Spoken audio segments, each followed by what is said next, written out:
هاد النصاب كنعتبرو داهية وذكي بزاف، والذكاء ديالو عالي لينا حنا كمواطنين عاديين، ويمكن ليه يديلك فلوسك وارضك ورزقك، ويديلك ديالك بطريقة اللي سليمة وبلا ما يسيل الدم، ويخليك فرحان بالتعامل معاه.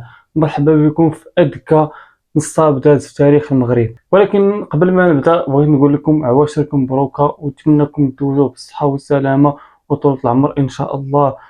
واللي ما مشتركش يشترك في القناة ويلا نبدا. سنة 1990 واحد الشاب سميتو حسن من مدينة زاكور انتقل من زاكورة ومشى حتى لكازا باش انه يقلب على شي خدمة، ولقى واحد الخدمة مع واحد اليهودي مغربي في ضرب عمر. الدور ديالو اشنو هو في هاد الخدمة؟ هي انه السلعة اللي تحطات قدام المحل يهزها ويدخلها للمحل، وبقى خدام مع داك السيد، خدام معاه حتى دوز معاه 3 سنين ديال الخدمة. لكن هذاك اليهودي اللي خدام معاه الصحة ديالته غادية وكتدهور، ودازت ايام قليلة هو يموت، وجاو ولادو اللي من هولندا، امريكان، فرنسا، جاو وبغاو الورث ديالهم، وشافوا هذاك المحل اللي خدام فيه حسن ما لاق والو وبغاو يبيعوه، وبداو كيبيعوا في الاملاك، وحسن بقى بلا خدمه بلا ردمه. ربنا خلقتنا.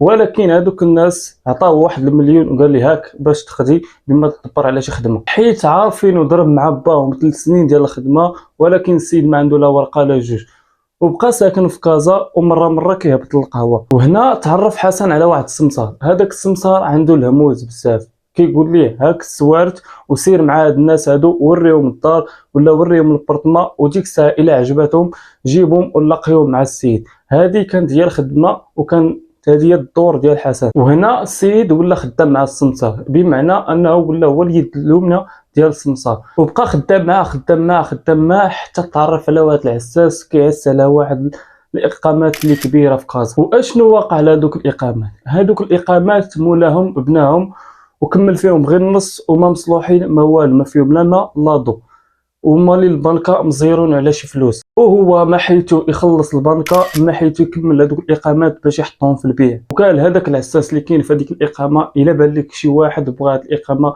فيها 450 بارتما وبغيت نبيعها جمله ب7 المليون. صاحبنا العساس قالها لحسن، وحسن قال مع راسو انا وجهي ماشي ديال هذا الشيء هذا، وما عندي منين غادي نجيب هذا السيد هذا اللي يقدر يشري هذه الاقامه كامله. والعساس قالها لحسن، قال لي انا لقيتي لي الشاري هاد الاقامه فيها 450 بارتما، يعني غادي تربح 1 مليون على كل بارتما، يعني هذاك السمسار اللي غادي يجيب لي الشاري غادي يربح 450 مليون ما هز ما حط. وحسن بدا كيفكر وبدا كيقول مع راسو واش انا عندي معارف لهذا الشيء هذا، واش انا عندي معارف صحاح باش انهم يقدروا يشريوا هذه الاقامه. وهذه الاقامه هذه الا ضربنا 7 المليون في 450 بارتما راه فلوس كثيره، وهذا بنادم ولا هذا الشخص هذا اللي غادي يشري هذه البارتما هذه راه خاصو يكون ملياردير. وهذه الهضره هذه بقى كيدورها في راسو وهو يمشي في حالاته، ومشى للقهوه وهو يتلاقى مع واحد السيد من الناظور يعني ريفي، قال ليه راه كاينه واحد الاقامه البارتما ديالها 7 المليون، ولكن مولاها بغى يبيعها جمله وفيها 450 بارتما، ومولاها مزير ديال بصح، وإلا لقينا شي واحد اللي يشري راه يمكن نزيدو نقصوا ليه اكثر. وداك السيد من الناظور سمع هذيك الهضره، هو يمشي للناظور وتلاقى مع واحد السيد من العائله ديالو، وقال لي راه كاينه واحد الاقامه الا بغيتي تخبي فيها فلوسك. وصاحبنا اللي في الناظور ما عطلوش، مشاو كيقلبوا على حسن ودوروا ليه، وحسن دور لمول الاقامه وقال لي راه لقيت لك الشاري، وقعدوا مع مول الاقامات يتفاوضوا معاه ونقصوا ليه شويه في الثمن. وحسن خدام عند مول الاقامات 450 مليون، ومن عند الشاري 50 مليون، يعني حسن ولات عنده 500 مليون ما هز ما حط. وحسن ما دار والو، ما هز ما حط، وخدا 500 مليون. وحسن من بعد 24 ساعه بدا كيفكر انه يبدل الخطط ديال حياته. السيد عنده 30 عام وعنده 500 مليون وما هز ما حط، وعطى العساس 50 مليون وعطى 50 مليون لهذاك السيد اللي من الناظور اللي جاب ليه هذاك السيد من العائله، وبقات ليه 400 مليون. ومشى كيقلب على شي دار الكرا باش انه يدير فيها وكاله عقاريه، وبدا كيفكر مزيان اشنو غادي يدير. جاب واحد السيده وحطها، وجاب لها واحد التليفون فيكس وحطو، وقال لي انت الدور ديالك هو انني انا غادي نجيب لك النوامر وانت دور ليه. والطريقه باش غادي يجيب هاد النوامر هادي هو انه تعرف على واحد مسخوط الوالدين وراه واحد الطريقه اللي قديمه وكانوا كيديروها من الصبا شحال هادي. وقال لي واحد حاجه، قال لي خاصنا نحاولوا ندوروا المغرب كامل ونشوفوا كاع الديور اللي فيهم النوامر وكاع الاراضي اللي فيهم النوامر، ونقلبوا على اي حاجه عندها علاقه بالبيع وفيها النوامر، ونقيدوا هذوك النوامر ونجمعوهم ونعطيهم لهذيك البنت. وهذيك البنت الدور ديالها هو انه تدور هذوك الناس وتعرف السيتياسيون ديالهم. وفعلا هذاك الشيء اللي داروا، بداو بطنجة، فاس، مراكش، اكادير، قنيطرة، المهم داروا المغرب كامل، بداو كيجمعوا النوامر ديال الاراضي وديال الديور، وكيجيبوا هذوك النوامر وكيعطيهم لهذيك البنت اللي خدامه معاهم، وهما اصلا مصريه وفي نفس الوقت خدامه معاهم هذيك البنت. كيجيبوا لها هذوك النوامر وهما كيقول لها دور اليوم. وداك الشيء اللي كاين، هذيك البنت كتهز النوامر وكتدور للناس وكتقول الو انا سميتي فاطمه، عافاك بغيت نشري هذه الارض هذه، وها فين كاينه وها فين كاينه. والسيد على نيته كيقول لها شحال الثمن، وكيقول لها السيتياسو ديال هذيك الارض ولا ديال هذيك الدار، وكتقول لهم اشنا هو المشكل. وبقات غاديه على هاد الوتيره هادي حتى طاحت في واحد الارض فيها 2000 هكتار وكدير ب 120 مليون، وعطاتهم النمره وقالت لهم هاد الارض راه كاينه في جديده. وهما عندهم مشكل هو انه الورثه مازال ما متفاهمينش بيناتهم. وحسن سافر لهذيك الارض وبدا كيشوف الناس اللي حدا هذيك الارض، وقال لهم هذيك الارض راه شريتها ولات ديالي. وحسن طلق ودني وكيسمعهم اشنو كيقول. وما بين ليله وضحاها حسن دور السلك ودور الحديد على ديك الارض وقال بالله هذيك الارض راه ديالي. حسن بنى فيها واحد الخربه وقال هذاك السيد اللي معاه جلس انت هنايا وسكن فيها وانا غادي نجيب لك الماكله وغادي نجيب لك كلشي. وداز شهرين هما جاو صحاب مال الارض وصحاب الورث، ولقاو هذاك السيد جالس تما ويقول لي واش شريف راه هاد الارض ديالنا، ويقول لي داك السيد راه هاد الارض ديالي. وما يقولوا لي هذيك الناس واش شريف راه هاد الارض ديالنا وديال الورثه وديال جدودنا. قال لهم شوفوا راه هاد الارض راه ديال السي حسن، وحسن هو اللي خلاني انا ساكن هنا، تيجي السي حسن ومنكم ليه. وجا حسن وبقى عليهم لا راه هاد الارض راه ديالي. وحسن دار السوق وعارف انه الاجراءات القانونيه في المغرب كيطولوا بزاف وكيوصلوا حتى لعامين، 3 سنين، 5 سنين، 10 سنين، وحتى تيكونوا الوراق. وزيد عليها انه دار شهود مزورين. هما لين الارض مشاو داروا محامي، وحتى المحامي قال لهم بالله راه هاد الشيء هذا كيدي وقت طويل وطويل بزاف. وحسن حتى هو ما نفاكش، مشى دار محامي وبقات الدعوه حتى وصلت ل5 شهور. وحسن قال للمحامي ديالو خاصنا نديرو شي وسيط وانت تمشي عندهم وتقنعهم ونعطيك 5 ديال المليون، وغادي تفهمهم انه الا دخلت الارض للمحكمه راه غادي تبقى واحد المده طويله حتى ل 10 سنين و12 عام. وكل يوم اللهم تفاهموا مع السيد وغادي تقولوا ليه شحال بغيتي باش تخرج.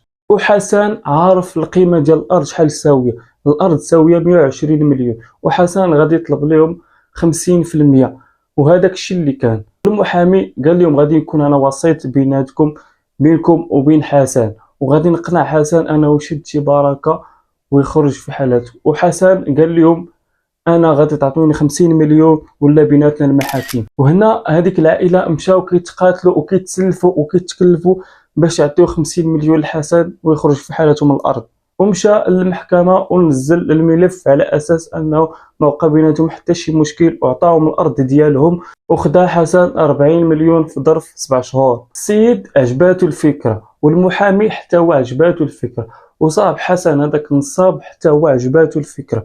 والخدمه ديال المحامي هو انه يجيب النوامر ويعطيهم هذيك السكرتيره اللي خدامه مع حسن وتتصل بالناس وتجيب لهم الهمازي. وبقى كيدور، هذا نمشي مع المحكمه ندي ليه 2 مليون، هذا ندي ليه 5، هذا نمشي مع المحكمه ندي ليه 10. بقى على هذا الحال حتى قال ليه المحامي الا بقينا غاديين على هذا الريتم ولا بقينا غاديين على هذا الحال غادي نطلقوا الريحه وغادي يشكوا فينا البوليس وغادي يعتبرونا اننا كنديروا النصب والاحتيال، بمعنى بعد على هادشي ديال الاراضي. وفي 2018 بانت واحد الشركه، وهاد الشركه الدور ديالها هو انها كتبيع المنتوجات ديال الاركان ديال التجميل. وبانت في السوق على اساس انك انت الا بغيتي تستثمر في الشركه ديالنا وتخدم معنا خاصك ولا بد انك تدخل معك شي واحد اخر، وهذاك اللي دخلتي معك يدخل معاه شي واحد اخر. وانتم راك عارفين النصبه كيفاش داير، الاول كيربح والثاني كيربح والثالث ما كيربح والو. هما زوقوا على اساس انك انت كتبيع شي منتوجات وخاصك تدخل معاك ناس اخرين حتى هما يبيعوا هذاك المنتوج، والنسبه باينه. المهم حسن دخل لهذيك الشركه ودخل معاه حتى السيكوريتيره اللي كانت معاه دخلها حتى هي. وحسن ولا كينفيستي في هذيك الشركه وبدا كيدخل بنادم ومعاه هو كيعرف يدوي وكيعرف يقنع بنادم انه يدخل معاه. ولات عنده 100 واحد تحت تحته، وتخيلوا هادوك 100 واحد اللي تحته شحال تحتهم، وهادوك اللي تحت منهم شحال تحتهم. بمعنى كيربح من هادوك 100 اللي عنده وهادوك الآلاف و3000 و4000 اللي مع هادوك 100. يعني السيد ولا في راس السوق والفلوس بداو كيدخلوا، والسيد ما بقاش كيفكر في شي حاجه سميتها التسمسير ولا شي حاجه، ولا كيفكر انه راجل اعمال. والناس بداو كيقولوا لي انت دابا وليتي لاباس عليك بسبب هاد الشركه هادي اللي كتسوق التسويق الهرمي، وحنا كنبيعوا واحد المنتوجات ديال الاركان وديال التجميل. ولا معروف في المغرب كامل، ولا كيسافر المغرب كامل وكينصب على هذوك الناس اللي مساكن اميين واللي باغيين الفلوس، وعلى هذوك الدراري اللي عندهم حلم هو انه يحطوا الفلوس وتبيض لهم مع ديك الشركه. بمعنى انه حط 500 درهم وتبيض ليه من النشيمات وتولي 1000 درهم.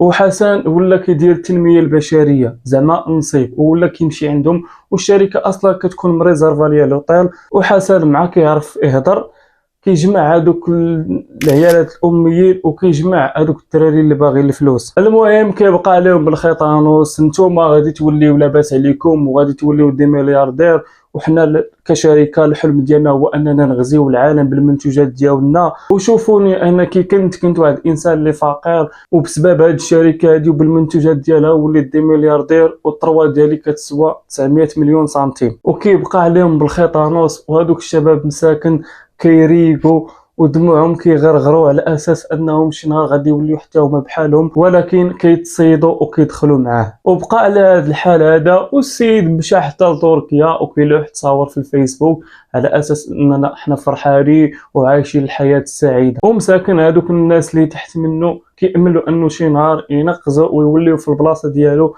وبقى على هذا الحال هذا، والفلوس غاديه وكتدخل وغاديه وكتزاد، ومنين من هذوك البيئه وهذوك 100 اللي دخلوا دوك 100 وغاديه الدعوه هكا وغاديه كتخربق. وبقى على هذا الحال حتى البنك المغربي بلوكات ليه الفلوس.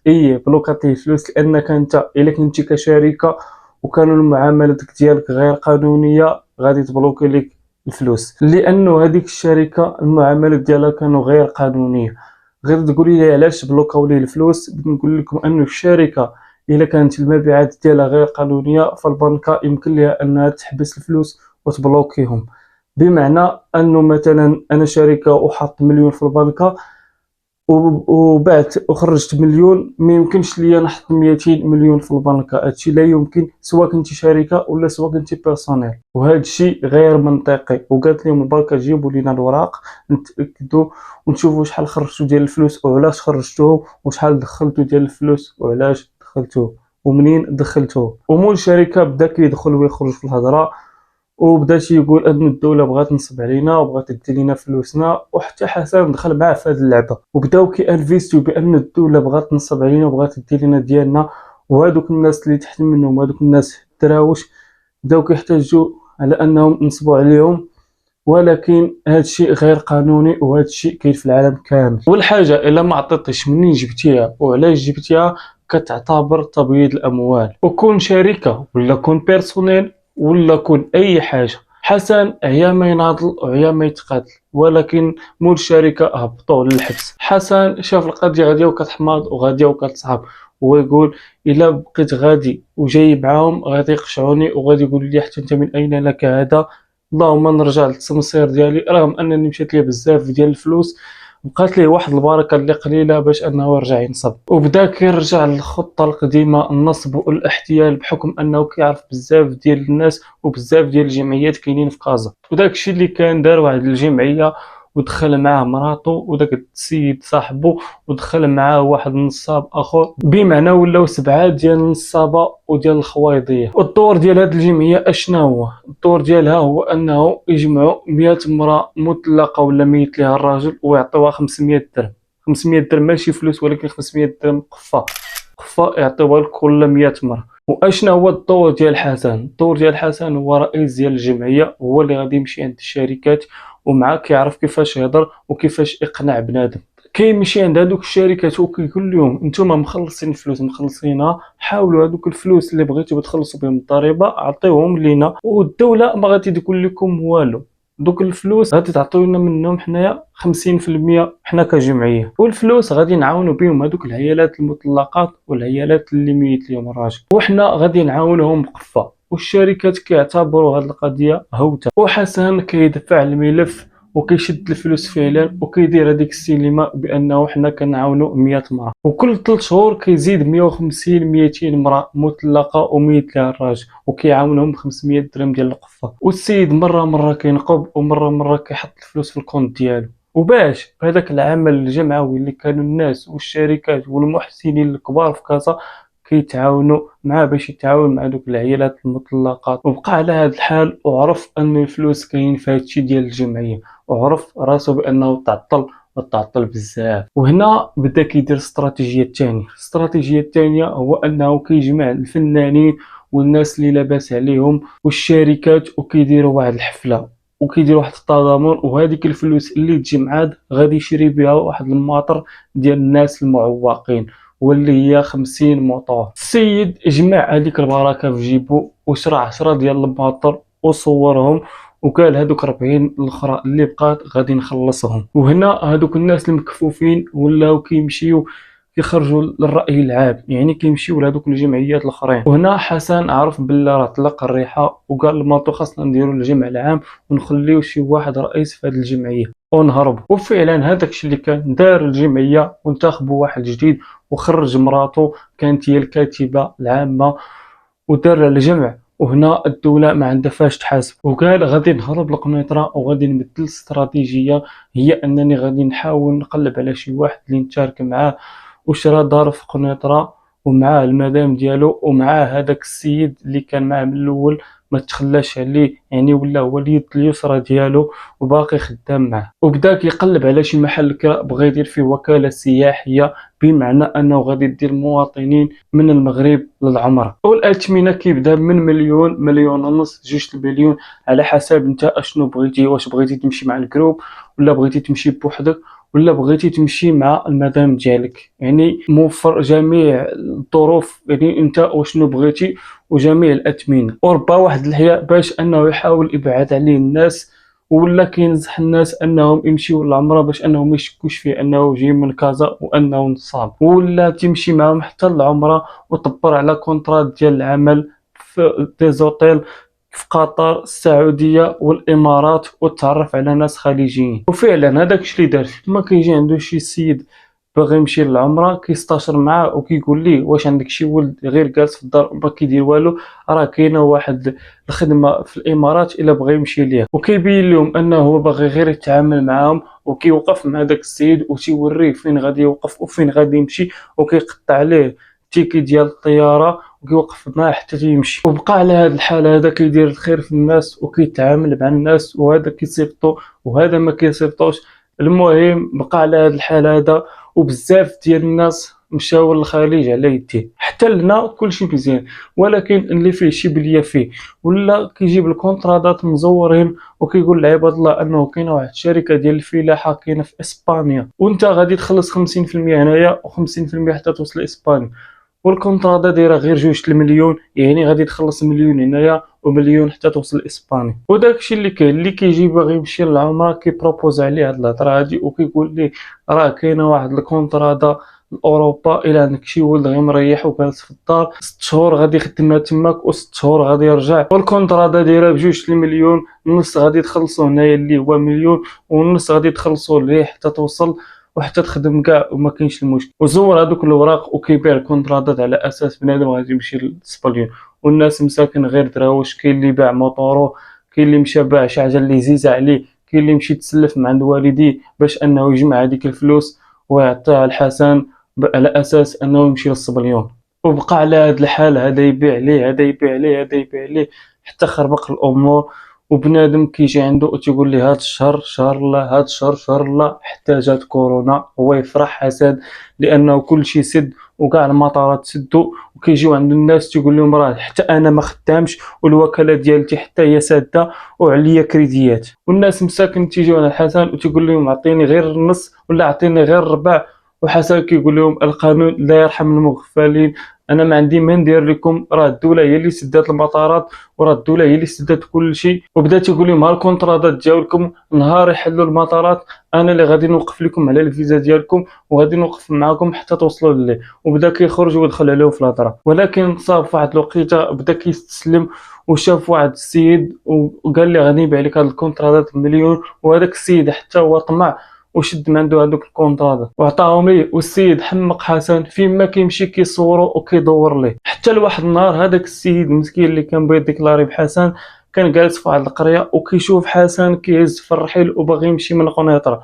هو يصوروا فيديو وداه عند البوليس ديري على اساس انه باغي يهرب، وصوروا فيديو وداه للبوليس، والبوليس جاو ديك الساعه لقاو القبض على حسن وشدوا حتى مراته وشدوا حتى داك السيد اللي مع حسن، وبداو التحقيقات ولقاو باللي حسن كيقول هضره ومراته كتقول هضره وهذاك السيد اللي مع حسن حتى هو كيقول هضره اخرى. وهنا السيد اللي معاهم تفرق على البوليس وقال لهم كل شيء من نهار تلاقى مع حسن، وقال لهم حسن هو السبب حتى خرجت انا للطريق وحسن هو اللي خرج عليا، ونصبنا على هذا ودينا لهذا الدار وخلوضنا هذا وشفرنا هذا. المهم عاود لهم هذاك الشيء كامل اللي عاودت لكم. البوليس حلوا الملف من جديد وعرفوا بلي هذا راه نصاب كبير ونصب على بزاف ديال الناس، وصيفطوا لكاع الدوائر اللي في كازا وقالوا لهم واش كاينين شي شكايات على هذا السيد هذا. والناس كامل اللي ساقوا الخبر مشاو كيديكلاريو، وكاع هذوك الجمعيات مشاو كيديكلاريو، واي واحد دار شي حاجه مشى كيديكلار. المهم الملف كبير عند حسن،